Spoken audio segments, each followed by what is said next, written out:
Hello ladies and gentlemen, I am the Grand Cat and today we are looking at the Teenage Mutant Ninja Turtles, The Tale of Usagi Yojimbo. He was called Usagi Yojimbo in the 1980s cartoon, but that's not his real name. His real name is Usagi Miyamoto. Usagi is Japanese word for rabbit and Yojimbo is the Japanese word for bodyguard, and the comic that he came from is called Usagi Yojimbo, but he is Usagi Miyamoto, and if you know anything about the character Miyamoto, who was a real life person, then you'll know that he was one of the greatest, arguably the greatest, swordsmen in all of the feudal Japan era. So, it's very, very cool. It's very, very nice. Let's take a quick look at the box here. There you can see the back of it, and let's just read this little blurb here. When Donatello's pan-dimensional portal accidentally transports Usagi Yojimbo to the sewers of New York, the Rabbit Ronin meets his new allies, the Turtles, and soon learns the ways of the ninja. Shredder, that's not true. Usagi beats up the four turtles. Sorry, ladies and gentlemen, I do have a bit of a cough. I do have a lung condition, and sometimes it acts up. But Usagi beat the crap out of the turtles, and then Michelangelo came in and threw a pizza at him, and then Splinter just took his swords off of him, and he said, "What is this marvelous fighting style you guys use?" And Splinter says, "I believe it's called slapstick." He didn't teach them anything. Okay. Shredder devises a devious duel to divide the dudes. That was actually the second episode that he was part of. It's a bogus bunny betrayal. However, years of eating carrots have given the heroic hare 20/20 vision, and he finally sees through Shredder's schemes. Reunited, the Turtles and their fearless floppy-eared friend confront Shredder and save the day. Well, take some liberties with that. There is only 2 episodes of the original 1980s cartoon that Usagi Yojimbo comes into, so there's not an awful lot of crossover, but Usagi Yojimbo does have his own entire manga series that ran around the same time as the Turtles. I believe it was just a year after. I think it might even be less than that. I think it might even be 6 months after. And it was also made by Mirage Comics, which is the same company that did the Teenage Mutant Ninja Turtles. And yeah, he's got his own variety of characters and such. Usagi does keep coming into other iterations of the Teenage Mutant Ninja Turtles as well. He came into the 2003 iteration. I think he's in the newest Teenage Mutant Ninja Turtles as well. I only kind of glanced at the 2003 Turtles. Well, I saw a bit of the 2003 Turtles. I don't know anything about the recent modern Teenage Mutant Ninja Turtles, other than that I took a glance at it and it did not look like it appealed to me. This is interesting because this looks like the same backdrop that April O'Neil had in her box. So let's just move that off to the side. And here is Usagi Yojimbo himself. Oh, that's cool. So back here at the bottom, that's his little cloak, his little cape that he comes with. That is cool. We will need to try that out.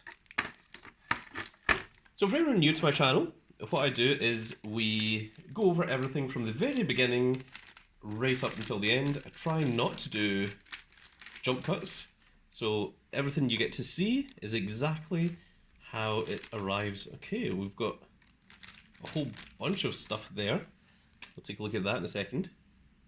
So there is his little cloak that he can wear, and he seems to come with a large kind of long black belt and a secondary smaller one. Oh, I think this might be for Usagi Yojimbo's weapons to go to the side. Let's see here. Yeah, see how it's strapped in here? I think this is maybe the way that happens. So that's interesting.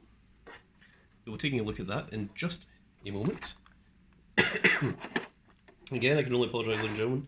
The cough is just going to be persistent here. I'm going to blame Big Boss Man. He is the one who infected me with cough, and because of my unfortunate lungs, they they do tend to suffer a bit more than what your normal person does, which absolutely sucks. But it's not going to stop me from having fun and enjoying myself. So this little guy up here, this is called a Tokage. And basically in Usagi's world, I don't think the Tokages actually come into the Teenage Mutant Ninja Turtles. You can let me know in the comment section below if they do, if I am incorrect. But they certainly don't come into the original Teenage Mutant Ninja Turtles. The Tokages are...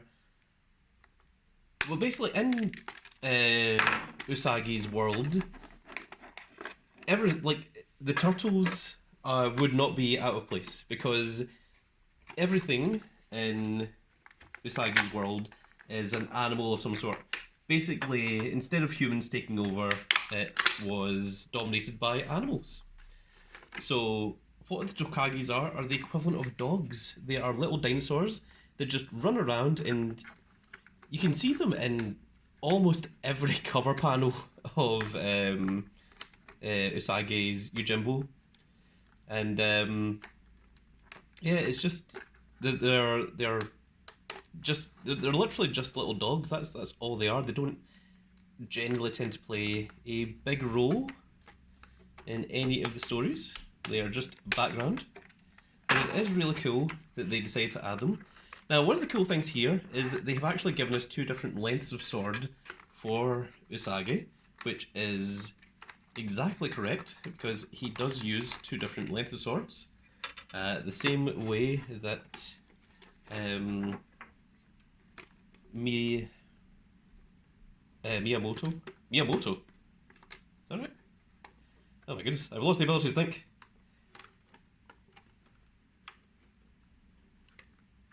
Yeah, it's Miyamoto. Right? Now I'm second guessing myself. Musashi Miyamoto? Yeah. I was just thinking Miyamoto sounds like a phone company and not a legendary samurai. And I was thinking, am I the one that's wrong? So we're just clipping away the little clips here at the back. And we're now going to work on freeing Usagi himself. You can see the little clip ties flying away into the nether space as I'm trying to free out our lupine hero. No, lupine's wolf, isn't it? What's rabbit? It also begins with an L. I can tell you that. I am going to blame my lack of ability to think on Big Boss Man for giving me a virus. But take the responsibility off of me. You can all shout to the Big Boss Man in the comment section below and saying, hey, why did you infect our beloved drag cut? That was very rude of you.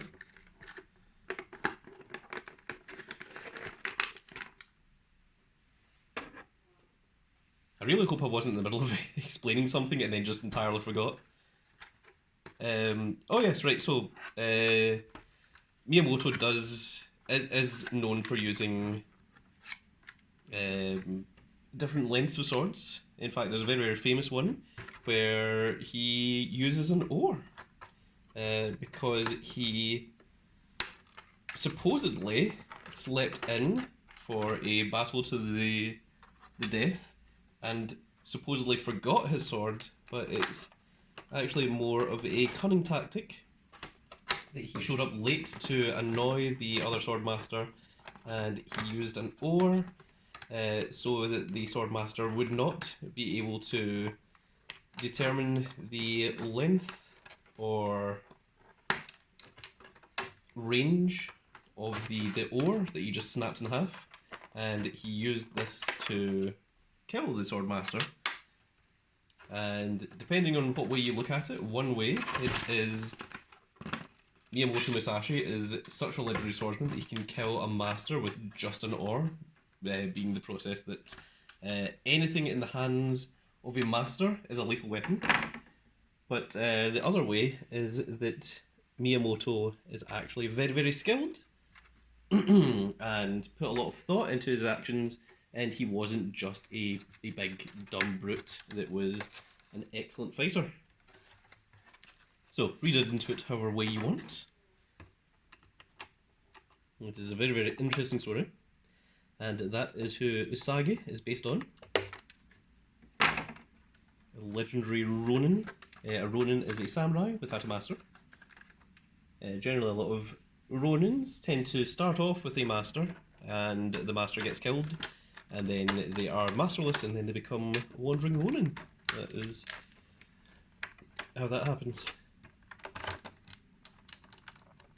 There's also a really cool Usagi computer game, which is, I'm not sure if it's on the NES, but it's certainly around that time frame, and it might, I think it's on a few different things, Atari and such, but it's really, really cool because you determine how good a person you are by bowing to people that are not enemies, and then attacking the ones that are. So, with that all out of the way, my goodness, that was a little bit longer than expected. Let's just rotate the camera down just a little bit so that you can see everything. And there we go. So, Usagi Yojimbo comes with two alternate heads. There is the more serious one. I also love that they've kept the manga thing of only giving him one eyebrow. I'm not sure what the aesthetic is on this, to only have the one eyebrow. Oh, I almost fell. My goodness. But it does look really cool. This is him, of course, with his headband down, so that you can, of course, equip his little wandering Ronin hat to him. It won't work if his ears are up. There we are. I'm wondering if the ears are actually replaceable. Like if you can remove this and swap it over so you can use the different head, but it doesn't feel that way. It of course comes with a straw hat that you may possibly know if you have ever seen Naruto. The Akatsuki tend to wear those. They are literally just farmer hats for the rice fields. He comes with his two swords, and you can see here that they actually, you can see they've got a pretty cool little handguard, and they've got a lot of detail in the handle of it as well, and it's the same on both of them. So this is his little thing here that of course holds the swords, and let's try just shoving them in. One time I used to know the names of the different lengths of swords. It's something like Watashi and... Oh, it has been a long time. I couldn't possibly comment. I'm sure if I were to Google it for 5 seconds, I would be able to look it up. And the longest one that I have is an Nodashi, which literally means it doesn't have a handguard, and it is the same length as Sephiroth's sword from his Masamune from Final Fantasy VII. So this here is just your traditional kunai. I think the reason it comes with this is because the original figure in the late 1980s or early 1990s came with this, and also came with this, but of course back then they were just bright, I wouldn't say orange, but that kind of colour. I think that might be why they've given him those. He does come with two alternate hands, which is a gripping hand here. So the hands he comes with initially are open palms. So if you want him to actually hold the katanas, these are the hands to use. And the other hands he comes with are the closed fists. So there you go, that is what that all looks like. Okay, so let's now take a quick look at the flexibility of Usagi Yojimbo. So he does have movement on the ankles, which is very, very good, because that is absolutely required when the trousers look like this. He is, of course, wearing his traditional gi. There's various different Usagis that you can get where he wears samurai armor, but this is the one from the cartoon, and that is the one that I wanted. There's one where he wears his spacesuit. There's black and white Usagis. So there you go, there is the knee bend you can get. It's not a huge bend that you can get but it is a little bit in there. And it's the same with this one. And I think that might be on a swivel. It is. You can see there the leg does move back and forward. I think the feet are also on swivel because they tend to be, but you don't get an awful lot of movement from them. In terms of the body, this is a soft good rubber. You can see me pressing in there. You can see it's the same as this one. And I think there might be a double joint underneath here so that you can lean forward and lean back, but it's a very, very tight joint and doesn't seem to do an awful lot. Let's check out the shoulders. So he can most certainly T-pose, and the elbows here, it's a little bit stiff to get them to move initially.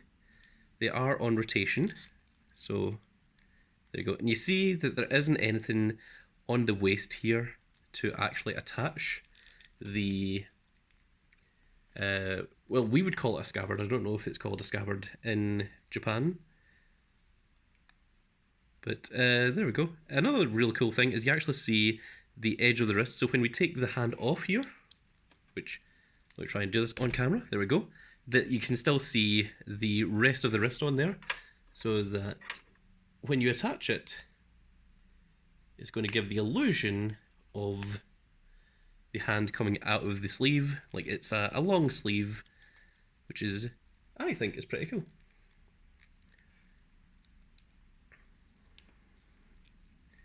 Let's get into a little fighting pose.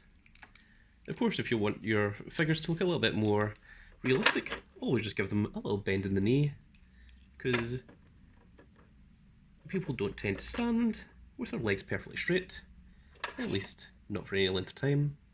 Well, I mean, they do, but it just doesn't look as dynamic a pose. Let's go ahead and try and attach this little sword in there. And there we go. There is a Usagi Jumbo.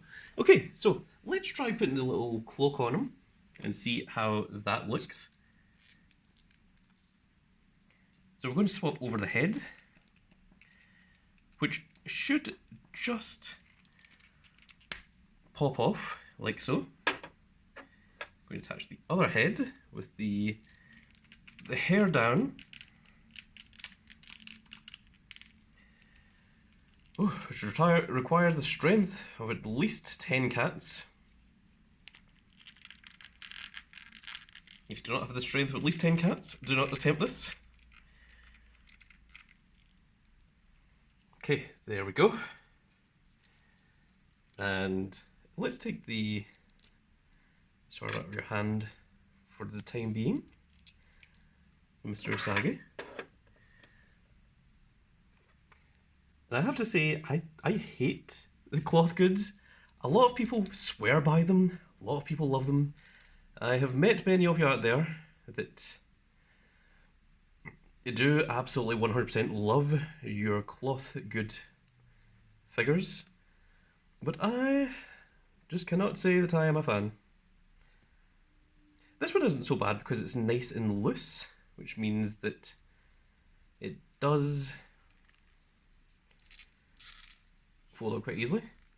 So the point in the episode that this happens is because the rest of the turtles all have they've all got their disguises on, and Usagi literally just puts this on, and then he goes out to a little rabbit restaurant thing, and then he thinks that he's trying to save his rabbit friends, which are actually just the other workers, and the boss does absolutely suck.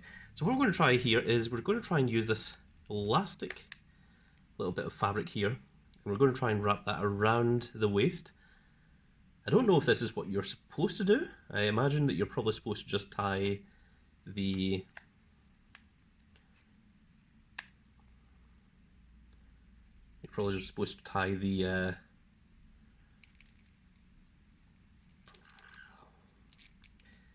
the little bit of string around Actually, you know what? This does seem like a losing battle. So, yep, let's go ahead and just do that. I presumed that it would wrap around twice, and then, if you so desired, you would just tie it there, and there you have little Usagi Yojimbo. Of course, I haven't put the effort into actually tying it because this isn't the way I'm going to keep the figure. You can also have the hood down and give him his little traditional hat, if you prefer to do that instead. So there's a lot of variety with this little figure. I've always really liked Usagi Yojimbo. He has always been a favourite of mine. And there we go, there's another iteration of him with his little hat down. I suppose you would maybe have the hat down just a little bit more, kind of covering the eyes. That is more the way that he would look. And let's get all of this off of him. And we'll now go to the actual way that I am going to pose Usagi, which is not going to be with his Undertaker-style Ministry of Darkness cloak. One thing I am going to add, though, is I'm going to add this to the waist of him, if I can. And I'm trying to think of what the best way to do this is. But I need to remove the head anyway. I think the ears do come off because there is a little bit of movement here with the ears. So I think you can probably swap out the ears with the other one. But I'm not going to because I don't need to. I am quite fine. I'm quite happy with the head that I'm going to use. We just now need to get this to stretch over without damaging it. There we go. And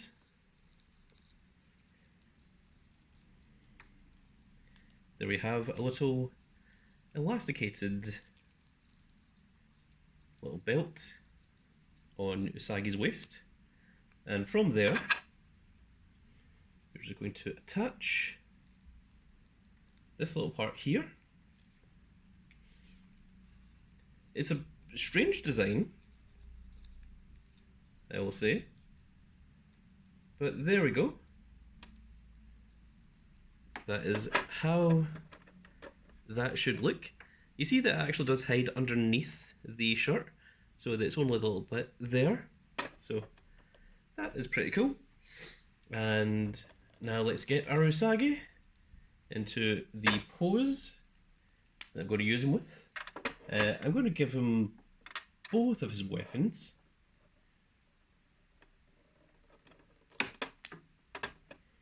And I presume that he is right-handed, so the longer one will be in the right hand. At least that is my canon. Of course, you can do whatever you feel like with your figurines. I'm going to give them the left sword over here.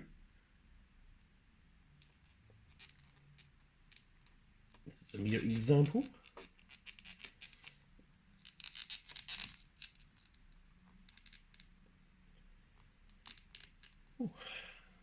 There we go. That looks pretty good. And we'll have one down.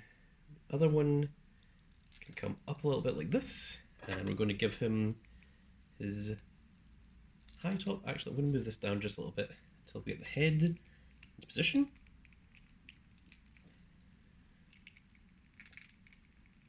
There should be a little pop to let you know that it's in, but no, there wasn't a pop there. But it does seem to be quite satisfactory that it's in. And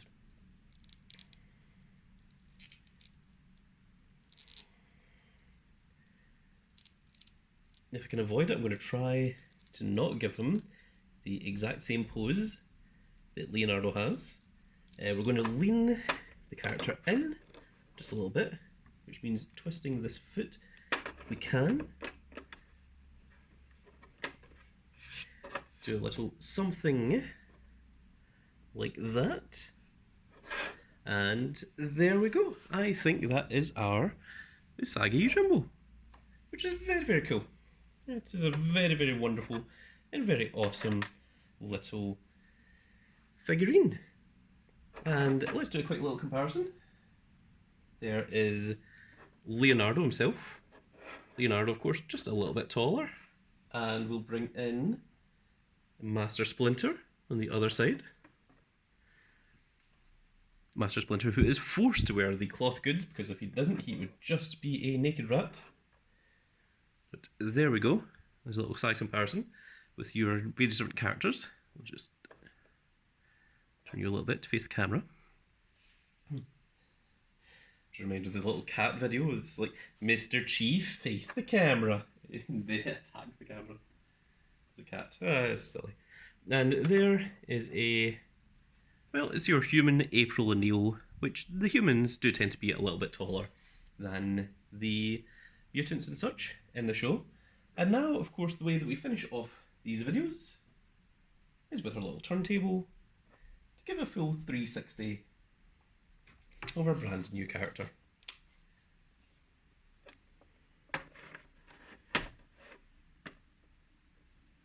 And there we go, folks. There is Usagi Yojimbo.